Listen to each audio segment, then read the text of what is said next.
بسم اللہ الرحمن الرحیم نحمدہ ونصلی علی رسولہ الکریم اما بعد معزز علماء کرام، محترم اساتذہ کرام، قابل احترام بزرگوں، میرے عزیز بہنوں اور بھائیوں، السلام علیکم ورحمۃ اللہ وبرکاتہ۔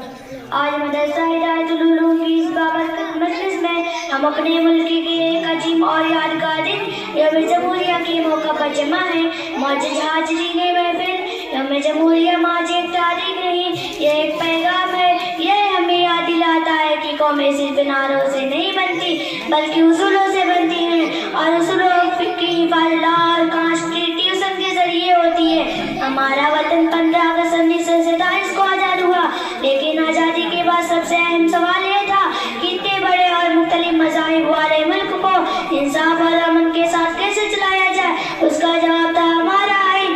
اس لیے دستور ساز اسمبلی نے آئین بنایا، جس کے ڈرافٹنگ کمیٹی کے چیئرمین ڈاکٹر بھیم راؤ امبیڈکر تھے، اور طویل محنت کے بعد آئین 26 نومبر 1949 کو منظور ہوا اور 26 جنوری 1950 کو نافذ ہوا۔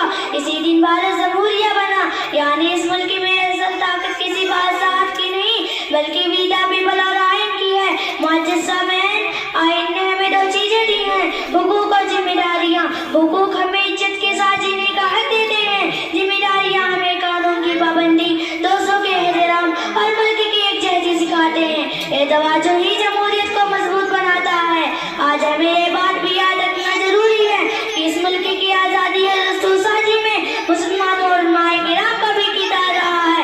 ڈرافٹنگ کمیٹی میں محمد سعد اللہ جیسے مسلم نمائندہ شامل تھے۔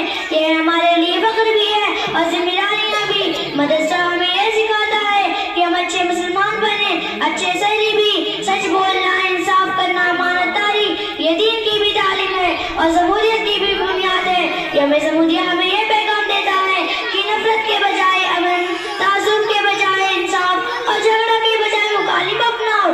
یہ ملک ایک خوبصورت گلدستہ ہے جسے صرف ایک رنگ میں رنگنے کی کوشش اس کے روح کے خلاف ہے۔ طلباء و طالبات کے لیے میرا پیغام ہے کہ وقت کی قدر کریں، اساتذہ کے احترام کریں، اپنے حقوق جانیں، مگر طریقہ ہمیشہ پرامن رکھیں اور علم حاصل کریں، کیونکہ علم ہی قوموں کو بلند کرتا ہے۔ آخر میں یہی عرض کرنا چاہوں گی کہ ہم سب کو سچائی، صبر اور ذمہ داری کے ساتھ اپنے ملک کو مضبوط بنانا ہے۔ میں اپنی بات اس شعر پر ختم کرتی ہوں کہ ہمارا خون بھی شامل ہے تزئین گلستہ میں، ہمارا خون بھی شامل ہے تزئین گلستہ میں، ہمیں بھی یاد کر لینا چمن میں جب بہار آئے۔